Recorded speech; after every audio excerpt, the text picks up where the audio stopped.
Good afternoon. Welcome, Mr. Lott. I'm going to develop the conversation in English for very few and short questions, expecting your short answers.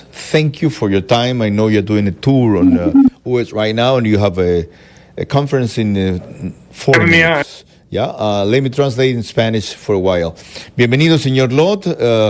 Voy a hacer muy pocas preguntas en español para respuestas muy breves en inglés. Yo traduciré. Sé que usted da una conferencia en 40 minutos y estaba haciendo un tour por la US que lo invitó. Para quienes no conozcan muchos detalles de quién es John R. Lott, él es economista, comentarista político y experto en seguridad. Su tema de hoy será la Conferencia Internacional sobre Seguridad.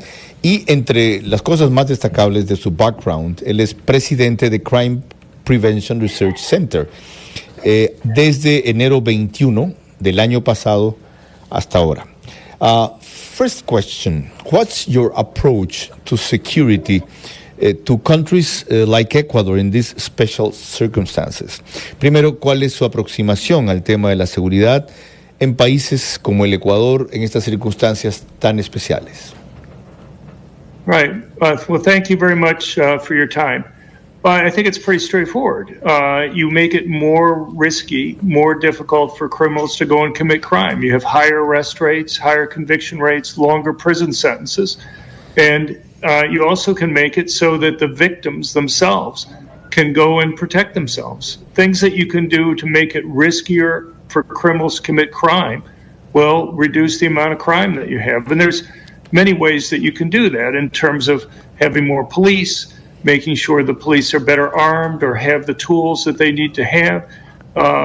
You look over recent times in Ecuador, you've done things like no longer working with the U.S. Drug Enforcement Agency, no longer having the U.S. military base to go and help out on these types of things. Let me translate to that point.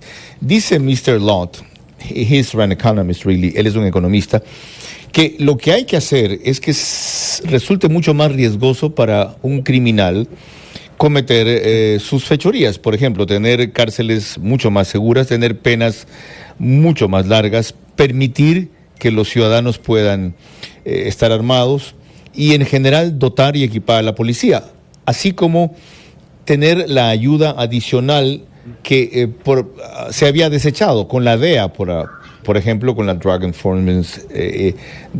Administration Agency, una cosa así, o dejar sin efecto la base de Manta.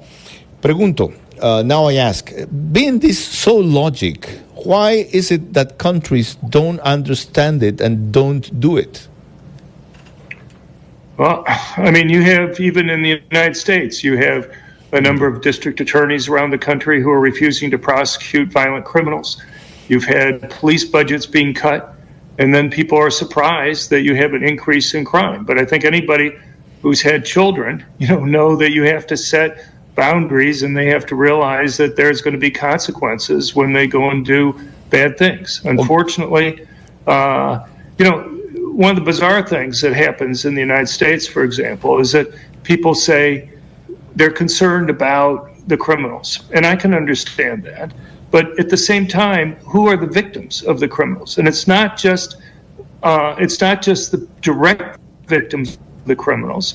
It's the stores that closed, the people who owned those stores, the people who worked in those stores, the people who shopped in those stores, the people who owned homes in those areas where you have higher crime that depresses the property values that are there. Okay. And so, let me translate this part. Dice el economista Lott que aún en algunos distritos o estados de los Estados Unidos pasa esto que yo estaba diciendo en el Ecuador. ¿Por qué siendo lo que él propone tan lógico no se lo hace? Que le están quitando, por ejemplo, presupuesto a la policía, que hay fiscales que se rehúsan a acusar a ciertos criminales y que ocurre algo bizarro en algunas partes de la población de Estados Unidos o de los habitantes de los Estados Unidos, que a pesar de que se quejan mucho de la delincuencia, no entienden que las víctimas no son solo personas, que las víctimas son tiendas, locales comerciales y allí tanto empleados, dependientes, trabajadores, como clientes, como compradores.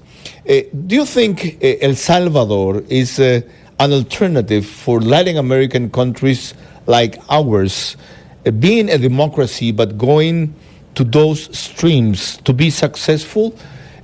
¿Usted cree que El Salvador es un ejemplo a seguir en América Latina, siendo todavía una democracia, pero yendo a los extremos a los que ha llegado para tener éxito?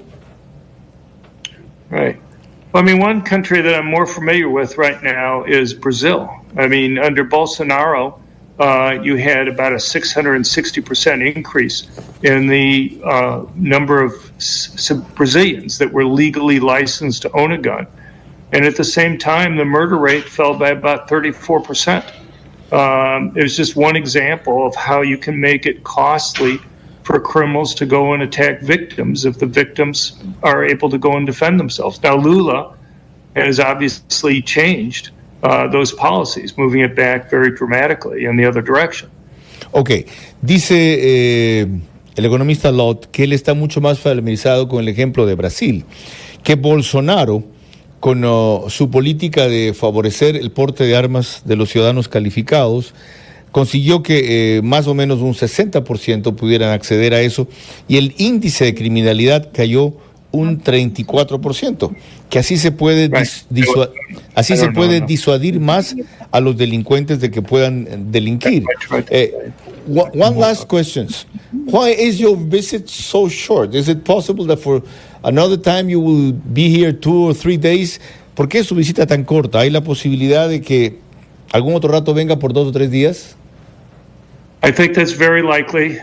We've been talking to people about coming back. I'm supposed to give a talk here at the university right now, but you have a beautiful country, and I'd like to try to help out in any way I can. Dice el economista Lott que él cree que eso es muy posible, que tenemos un país maravilloso que va a tratar de ayudar de todas las formas posibles. Thanks very much for your time. I appreciate the few minutes you have taken to brief us briefly about your lecture in 30 minutes. Good luck. Okay, thank you very much, sir. Thanks for coming. Buenas tardes.